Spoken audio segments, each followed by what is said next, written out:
ہم قدم ہم ذہن ہم نوا دوستوں، اپنی ملت کے ہم کہکشاں دوستوں، ڈھونڈ لیں گے ہم ایسا جہاں دوستوں، ہوگی راہ عمل پر اما دوستوں۔ ہم قدم ہم ذہن ہم نوا دوستوں، اپنی ملت کے ہم کہکشاں دوستوں۔ واحد آرگنائزیشن ہے، یہ اللہ کا بڑا احسان ہے۔ جہاز کے گرنے کے تھوڑی دیر کے بعد خدمت فاؤنڈیشن اویلیہ کے ساتھی ایبٹآباد سے، ہماری ایمبولینس سے، تینوں ڈسٹرکٹ سے وہ مٹولی پہنچی اور یقین کریں کہ چونکہ ہم تو انتظامیہ کے ساتھ میں مل کے کام کرتے ہیں، میں اور گزار بھائی ایک ایمبولینس میں موجود تھے، تو ہم سوال کرتے تھے کسی سے کہ جہاز گرا کہاں ہے، تو یہ پتہ نہیں چل رہا تھا۔ خدمت فاؤنڈیشن کے ایک ساتھی گائیڈ لائن دے رہے تھے کہ آپ وہاں پہنچیں، اس جگہ پہ پہنچیں، اور یہ بھی میں بالکل یوں سمجھیے کہ یہ اللہ کے اگر تائید و نصرت نہ ہو تو ہم کچھ بھی نہیں ہیں۔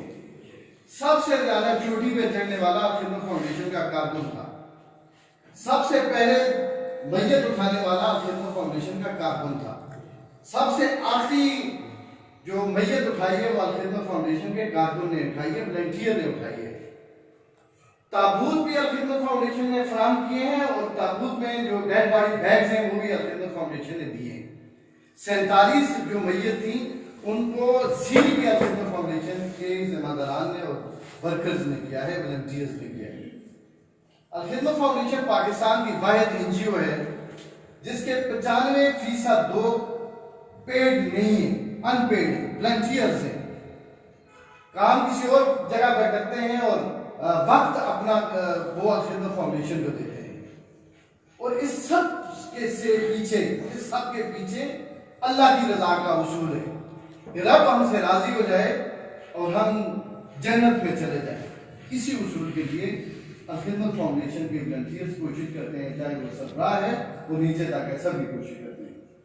یہ جو آسن کا پروجیکٹ ہے خدمت فاؤنڈیشن کا، وہ دو طرح کے ہمارے پروجیکٹ ہیں۔ ایک آغوش ادارے ہیں پورے ایک تو یہ ڈیٹا ہے، پاکستان 8ویں نمبر کا ملک ہے جس میں سب سے زیادہ یتیم بچے ہیں، دنیا کا 8واں ملک ہے، اور 8ویں ملک میں 42 لاکھ یتیم بچے ہیں۔ ان 42 لاکھ یتیم بچوں میں خدمت فاؤنڈیشن جو ابھی تک اسپانسر کر رہی ہے وہ 16,000 بچوں تک ہم پہنچے ہیں۔ ہونا تو یہ چاہیے کہ یہ 42 لاکھ میں 16,000 کچھ بھی نہیں ہے، 42 لاکھ یتیم بچے ہیں جو کسی نہ کسی واسطے سے، کسی نہ کسی سہارے سے چل رہے ہیں، 42 لاکھ بچے ہیں۔ خدمت فاؤنڈیشن 16,000 بچوں تک چل رہی ہے۔ خدمت فاؤنڈیشن کا ایک آرفن کیئر کا پروگرام ہے، وہ فیملی سپورٹ پروگرام ہے۔ بچہ ماں کے ساتھ ہوتا ہے، گھر میں ہوتا ہے، اس کی سکولنگ، اس کے کپڑے، اس کی یونیفارم، اس کی کاپیاں، اس کی کتابیں، یہ سارا خدمت فاؤنڈیشن جس بچے کو اسپانسر کرتی ہے۔ اویلیہ میں ہمارے اس وقت اسپانسر بچے ہیں 14، کسی فیملی میں 2 بچے ہیں اور کسی فیملی کا 1 بچہ ہے۔ یہاں 14 بچے اویلیہ تحصیل میں ہمارے پاس اسپانسرڈ ہیں، جو بچے آرفن کیئر کے بچے ہیں۔ اچھا، یہ جو آپ کے سامنے تصویر ہے یہ کہیں نیٹ سے اٹھائی ہوئی تصویر نہیں ہے، یہ خدمت فاؤنڈیشن ایبٹآباد کے وہ بچے ہیں جو اسپانسر بچے ہیں۔ یہ وہ جو ہمارے پروگرام ہوتے ہیں، یہ ایبٹآباد خدمت فاؤنڈیشن کی جو ہمارے اسپانسر بچے ہیں، یہ ان کی تصاویر ہے۔ جی ہاں، یہ سارے ہمارے جو فنکشن ہو رہے ہوتے ہیں تو وہ فنکشنز کی تصاویر لے رہے ہوتے ہیں، کیونکہ ڈونرز کی ضرورت ہوتی ہے، ہماری اپنی بھی ضرورت ہوتی ہے، یہ سارے وہی۔ اچھا، اس میں ایک آپ کو تصویر نظر آئے گی، یہ شہاز خان صاحب سے میں باہر بات کر رہا تھا۔ خدمت فاؤنڈیشن پاکستان میں ہم لوگوں کو بیگرز نہیں بناتے، ہم یہ چاہتے ہیں کہ لوگ اپنے پاؤں پہ کھڑے ہوں، چاہے وہ بیوہ خواتین ہوں، چاہے وہ معذور افراد ہوں۔ یہ آپ کو جو تصویر نظر آ رہی ہے یہ ہماری وہ خواتین ہیں جو ہمارے ساتھ رجسٹرڈ ہیں۔ ہم نے پہلے انہیں 3 ماہ کی ٹریننگ دی، 3 ماہ کی ٹریننگ دینے کے بعد ہم نے انہیں سلائی مشین دی، پھر ہم چونکہ ہمارا ایک بچہ جو اس پروجیکٹ کو ڈیل کر رہا ہے وہ ہم رابطے میں رہتے ہیں کہ کیا سلائی مشینوں سے ان کی انکم آ رہی ہے کہ نہیں آ رہی. جو عام طرح کا ایک دیکھتے ہیں گراف دیکھتے ہیں کہ 50% کامیابی ہونی چاہیے, 50% خواتین اپنے پاؤں پہ کھڑے ہونے چاہیے. لیکن یہ اللہ کا بڑا احسان ہے کہ الخدمت فاؤنڈیشن کی ٹرین خواتین جو ہیں وہ 70% کامیاب ہیں. 70% خواتین جو کل اپنے سہارے پہ نہیں تھیں وہ آج اپنی سلائی گھر میں سلائی کرتی ہیں اور وہ اپنے پاؤں پہ کھڑی ہیں. ہم سال میں رجسٹرڈ بچوں کو کی ہیلتھ اسکریننگ کرتے ہیں, ڈاکٹرز ہوتے ہیں, ہماری لیبارٹری سٹاف ہوتا ہے, پوری اسکریننگ کرتے ہیں کہ کوئی ایسا بچہ نہ ہو جو بیماری میں مبتلا ہو جائے. ہمارے آغوش ہوم سے پورے پاکستان میں, آغوش کی سائٹ آتی ہے, آغوش ہوم سے پورے پاکستان میں, ان آغوش ہومز میں اس وقت جو 14 آغوش ہوم ہیں وہ آغوش ہوم میں بچے موجود ہوتے ہیں, وہ کہیں 100+ بچے ہوتے ہیں, 100 بچے ہوتے ہیں, 100 سے زیادہ ہوتے ہیں.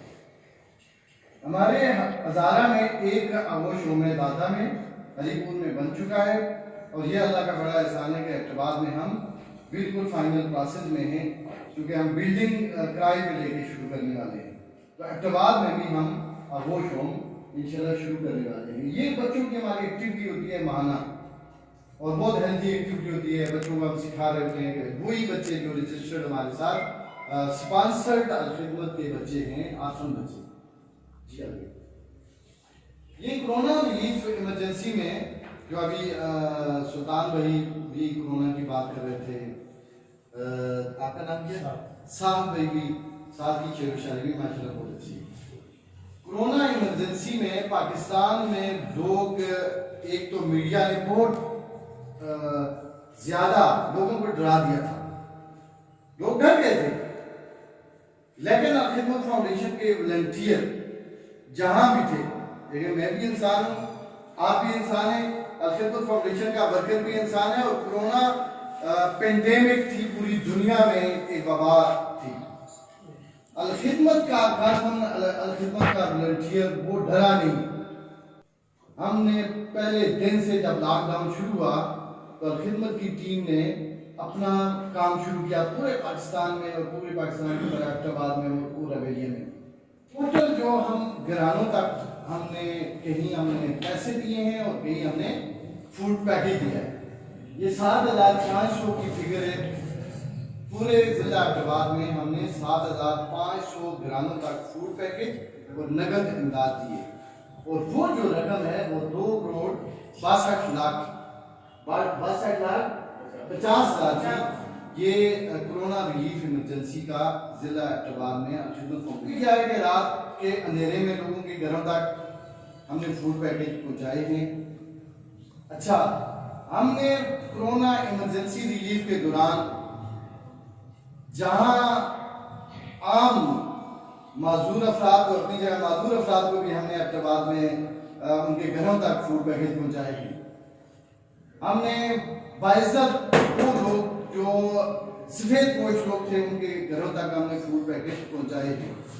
ہم نے ٹرانسجینڈر, خواجہ سراد اسے کہتے ہیں, لوگ نفرت کی نگاہ سے دیکھتے ہیں, اور آپ کی الخدمت فاؤنڈیشن کی ٹیم, وہ ڈسٹرکٹ صدر ہو یا ڈسٹرکٹ جنرل سیکرٹری ہو یا حویلیاں کے ذمہ دار ہو, حویلیاں کے صدر ہو یا ایبٹباد کے کسی جگہ کے صدر ہو, ہم نے خواجہ سرام کو ان کے اپنے ڈیروں پہ جا کے, جبکہ یہ مشکل کام تھا, ان کرونا ریلیف ایمرجنسی کے دوران ہم نے جو غیر مسلم تھے, مسلمان نہیں غیر مسلم, جو عیسائی تھے ایبٹباد میں, ہم نے انہیں اپنے اپنے چرچ میں جمع کر کے بھی فوڈ پیکیج دیے ہیں, تاکہ بحیثیت انسان ان کا بھی ہمارے اوپر حق ہے. اور یہ تو انسانوں کی دنیا تو انسانوں کی ہے. گلیات میں بندر بھوکے تھے, ہم نے گلیات میں بندروں کو بھی جا کے خوراک دی ہے, تاکہ وہ